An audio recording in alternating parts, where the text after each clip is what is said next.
Well, unbelievably, it's mid-June already, and of course that means it's time for a BV update. And what we're starting out with here is a little handcar shed that was built for me by my very, very good friend Chuck Diljack.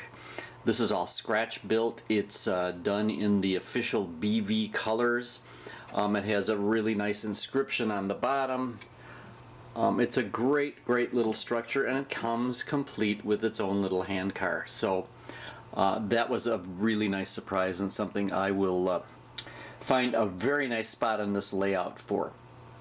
Speaking of this layout, I did not do a thing on it for the first 2 weeks of this past month because there was the Thousand Lakes Mid-Continent Region Convention to go to.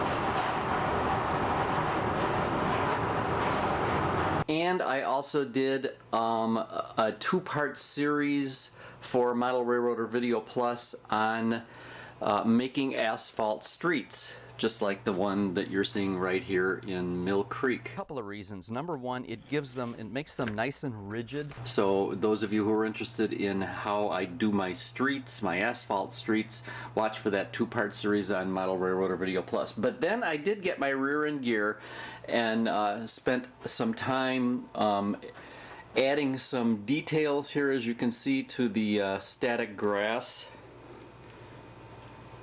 The camera is just not wanting to focus a whole lot there. Adding some detail to the static grass here that I had last time, and as you can see, I have painted the rail and ballasted it all through Mill Creek here. Added some trees,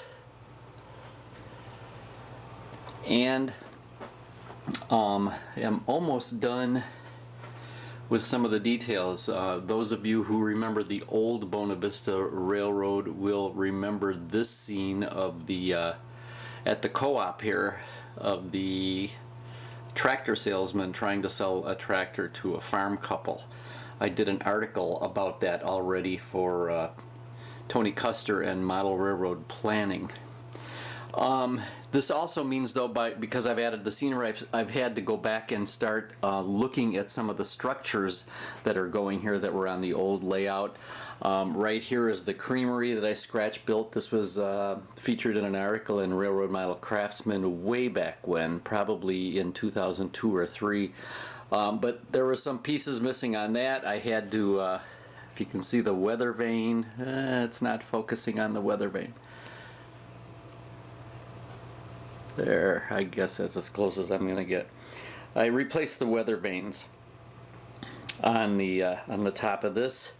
Went back. I'm still fooling around with the dock here on this building. I want to put view blocks into the milling building right there. But Mill Creek is certainly coming along, and it's getting close to being done, which surprises me.